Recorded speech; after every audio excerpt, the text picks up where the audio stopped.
I am Amy Bacon with Spirit Pathways, and I'm here with this week's reading. This is for today, Monday, April 22nd, through this coming Sunday, April 28th, 2019. Your mind speak can be your greatest ally or your greatest foe. With the law of attraction, we have been taught to carefully pay attention to what we are saying to ourselves in our head in order to create the desired outcomes we wish to enjoy. And this is a powerful and effective way to see positive results in our lives and feel that we are creating our experiences. However, recently things seem to be changing, and many who are masters at manifesting have been feeling frustrated. The energy has been shifting, and shift brings new layers and new ways to approach things. This new layer to address in creating our happiness is the surrender layer. It seems our mind speak can interfere with outcomes because our mind is concerned with so many things that are extra to the honed-in focus of only desired outcomes. Our mind is rambling on about all the things in our environment, all the things that affect our emotions, and all the things that our ego loves to toss our way. Often, this is the drama we are trying to avoid. Our heart is also holding so many layers of emotional history and vulnerable soft spots. As life unfolds, these tender bits get prodded and exposed, giving us an emotional hurricane that can interfere with our progress and interfere with our stability and interfere with our inner peace and our balance. In our heads, our mind grasps onto these painful emotions and escalates them by causing us to think about them. Our mind also attempts to process these feelings, which can make us feel that we're in an endless labyrinth as we attempt to identify and label our perceived problems, which can lead to stagnation, depression, or other forms of feeling overwhelmed by emotions, or feeling that we cannot create positive change. All of our training in law of attraction, in psychological progress, in mindful well-being, has not trained us to surrender. Surrender is the answer, as we cannot overpower, delete, or overcome our loud and active mind speak. Our mind continues to churn out ideas and thoughts that can be counterproductive to our desired outcomes, and it perseveres as it will not be silenced, as many have discovered in laborious meditation practices. Instead, there is a much more effective way to handle the mind, and that is to witness it. Witness it from a safe distance. Don't jump in and participate or debate or engage with the mind as it drags your emotions around. Witness and see yourself simply standing behind these ideas the mind is trying so hard to get you to engage with on an emotional level. As you stand behind, don't analyze or participate with your mind. Just simply watch and let go. Let go every time. Let go of engaging with the drama thoughts. Let go of labeling the emotions. Let go of trying to solve anything. Let go of being pulled in and losing yourself in the emotional upheaval. Let go of having a dialogue with the mind.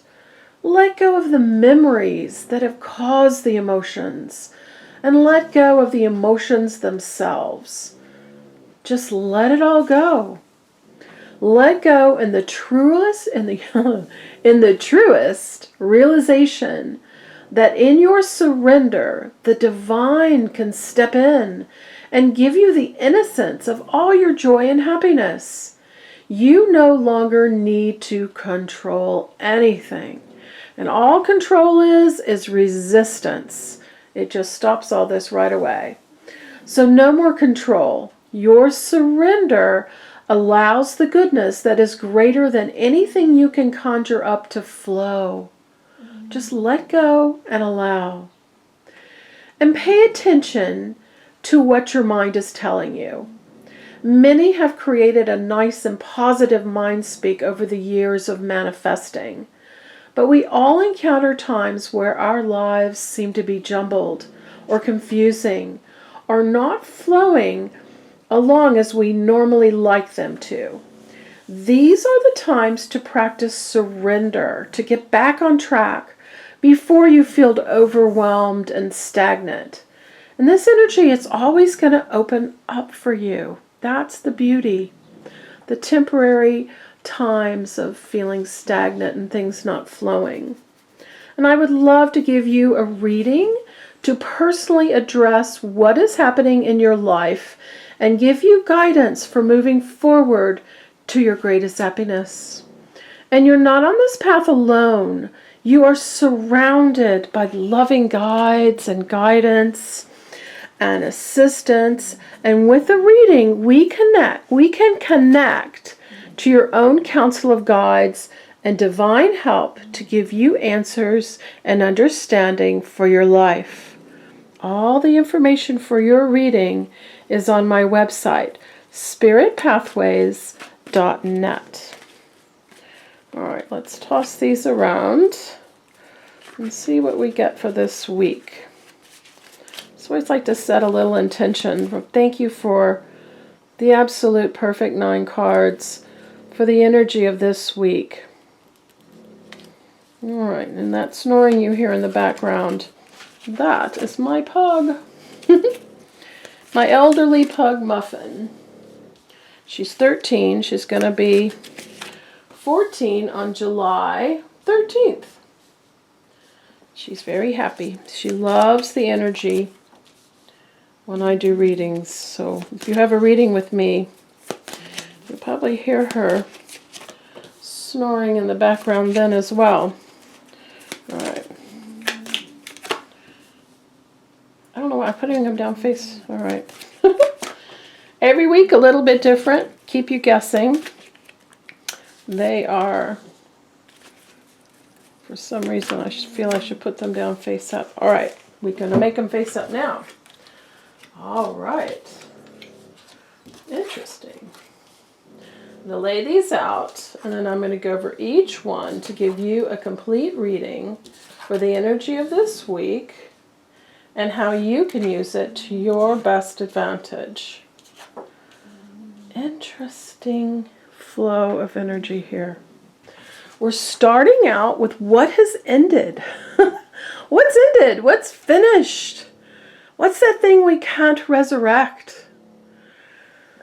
This is a narrative, these cards this week, and it's an interesting flow. So, just to catch your attention, we start with the 3 of Swords.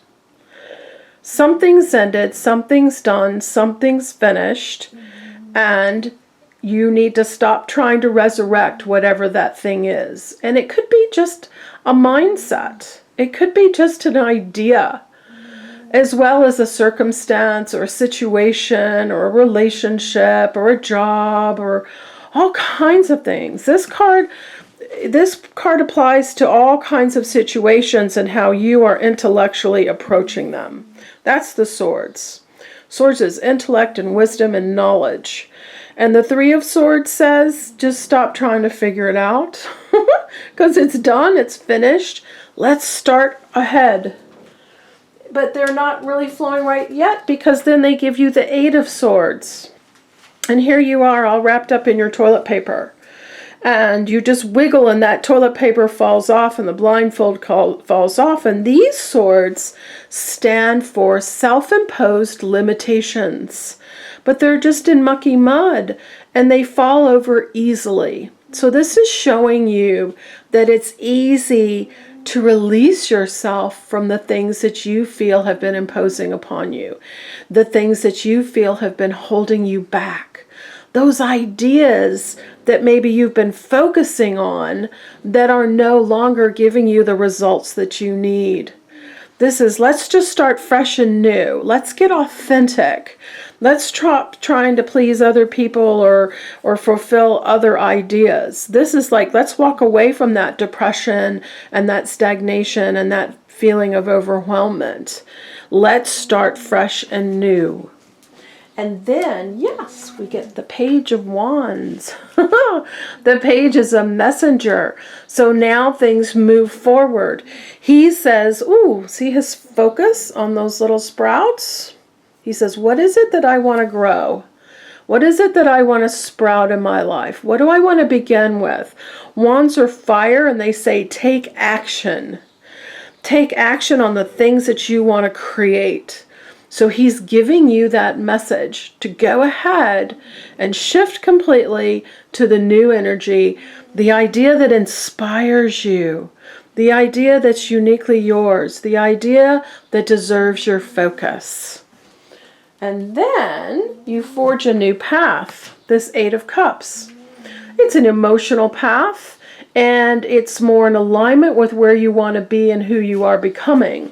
You're leaving behind all these empty cups, which represent the things that you've finished, the things that you've accomplished, the things that you've done that came to fruition, that happened.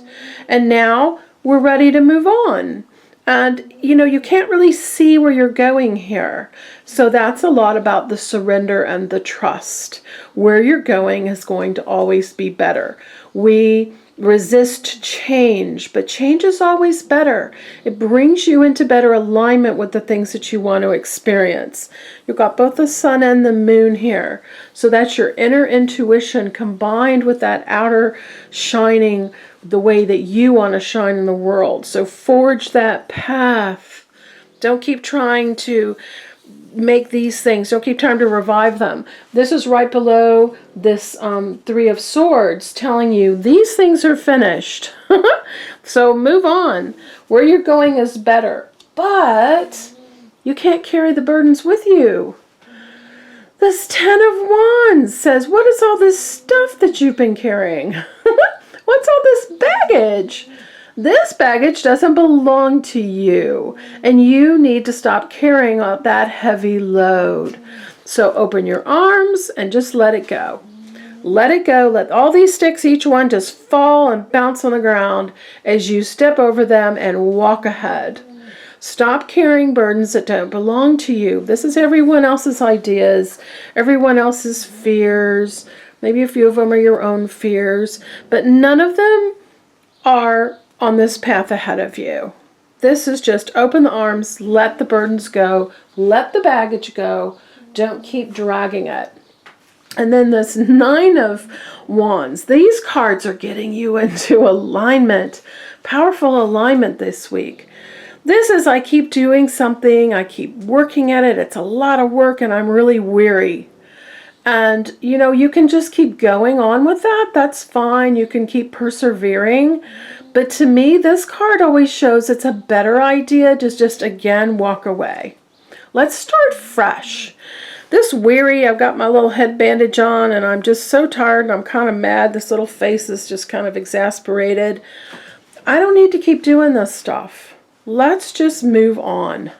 Let's forge this path that doesn't carry all these burdens with it.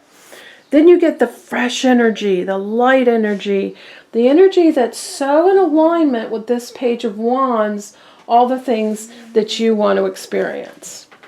And then, so all this alignment, those 6 cards of alignment, then bring you to the Star, which is just like a deep breath of relief.